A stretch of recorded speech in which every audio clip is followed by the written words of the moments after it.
नमस्कार, मैं आर.डी. भारती और आप देख रहे हैं बिहारी सुल्तान। आज के वीडियो में उत्तर प्रदेश की खबरें हैं और खास करके बहन मायावती जी की बसपा की और आजाद समाज पार्टी की जो कंट्रोवर्सी हुई है उससे परिणाम क्या निकल कर आए हैं या होना चाहिए या नहीं होना चाहिए, इन तमाम सवालों के ऊपर उसका निष्कर्ष लेकर हम आए हैं।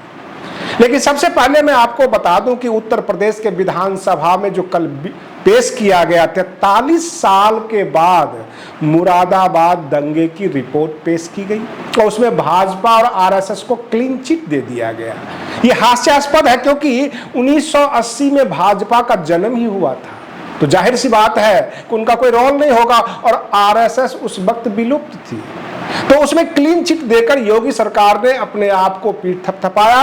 लेकिन योगी आदित्यनाथ जी ने प्रश्नकाल के दौरान जो जवाब दे रहे थे उसमें उन्होंने आरोप लगाया कि प्रधानमंत्री आवास योजना में अभी तक हमने 55 लाख लोगों को आवास मुहैया कराया है, जिसमें 44 लाख लोगों को तो गृह प्रवेश भी करवा दिया। लेकिन जब समाजवादी पार्टी का शासन था और इनके पास लोहिया आवास योजना था तो ये दलितों को आवास नहीं दिया करते थे और ये कहते थे ये हमारा वोटर नहीं है।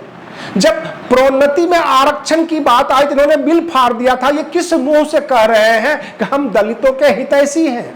और रही बात ये कि जो ये कहते हैं कि पिछड़ा, दलित और अल्पसंख्यक यानी पीडीए जो इन्होंने नाम दिया है यह परिवार डेवलपमेंट अथॉरिटी है, इस तरह का उन्होंने कटाक्ष किया। अब हम आपको लेकर चलते हैं मध्य प्रदेश की उन घटनाओं के ऊपर जहां ये सुर्खियां बनी हुई है और सोशल मीडिया पर ट्रेंड कर रहा है।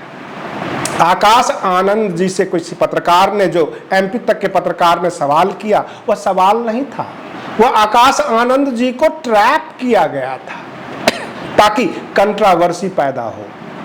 और रही बात ये कि आकाश आनंद जी अपनी अनुभवहीनता के वजह से जो बोल गए उससे कई समस्याएं सामने आई है। सबसे पहले मैं आपको बता दूं कि चंद्रशेखर आजाद अपनी ताकत दिखाने के लिए कुछ दिन पहले वहां पर रैली किए थे ताकि कांग्रेस और भाजपा को समझ में आए कि मध्य प्रदेश में बहुजन वोट भी है, दलित वोट भी है। और उसके काउंटर के लिए बहन मायावती जी ने आकाश आनंद को भेजा और यह दिखाने के लिए कि मध्य प्रदेश में बसपा के कैडर भी हैं, बसपा के वोट भी हैं और बहुजन समाज पार्टी के विधायक जीतते भी हैं। यहां तक तो ठीक था। बसपा के नेशनल कोऑर्डिनेटर आकाश आनंद जी के द्वारा दिया गया कथित बयान एक गोदी मीडिया का ट्रैप किया हुआ साजिश था, जिसमें वो कुछ बोले चंद्रशेखर आजाद के खिलाफ, आजाद समाज पार्टी के खिलाफ और बहुजन समाज आपस में ही उलझ जाए और भाजपा और कांग्रेस के लिए एक रास्ता मिल जाए मध्य प्रदेश में। अक्सर भाजपा और कांग्रेस की कोशिश होती है कि हम दो ही पार्टी आपस में अदला बदली करके शासन में आते रहें।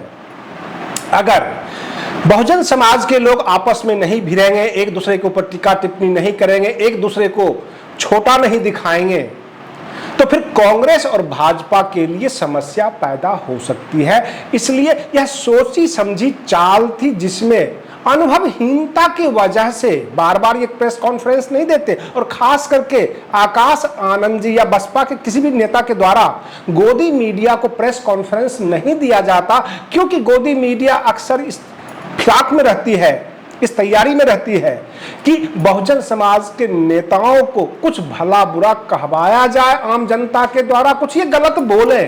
और ऐसा हुआ, आकाश आनंद जी ने सीधे बोल दिया और उसके बाद आजाद समाज पार्टी के कार्यकर्ता और बहुजन समाज पार्टी के कार्यकर्ता आपस में सोशल मीडिया पर एक दूसरे के साथ तल्ख टिप्पणी करने लग गए और भाजपा और कांग्रेस के खिलाफ जो मुहिम बनना था वह बन नहीं पाया। दरअसल उत्तर प्रदेश की जो राजनीति है वहां पर योगी आदित्यनाथ जी जितने भी छोटे मोटे दल हैं उनको मिलाते जा रहे हैं, जोड़ते जा रहे हैं और अखिलेश यादव अकेले पड़ते जा रहे हैं। ऐसे हालात में दोनों नेताओं को चाहिए, इसमें बहन मायावती जी हो बसपा के अथवा समाजवादी पार्टी के अखिलेश यादव, ये दो बड़ी पार्टियां हैं उत्तर प्रदेश में, ये दोनों एक जगह आ जाए।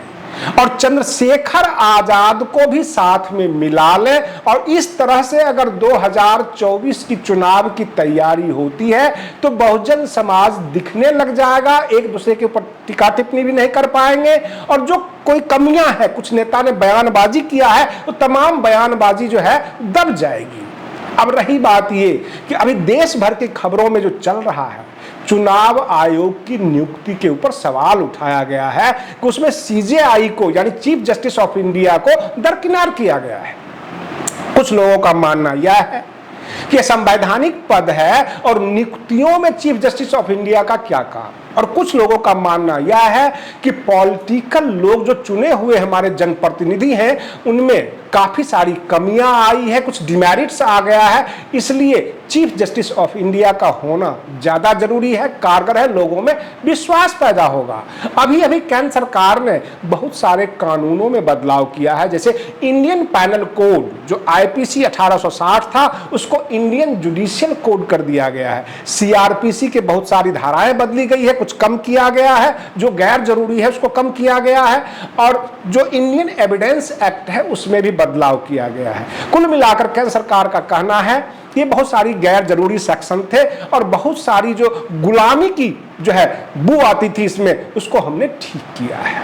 आप बने रहिए बिहारी सुल्तान चैनल पर, हम फिर मिलते हैं अगले वीडियो में, तब तक के लिए धन्यवाद।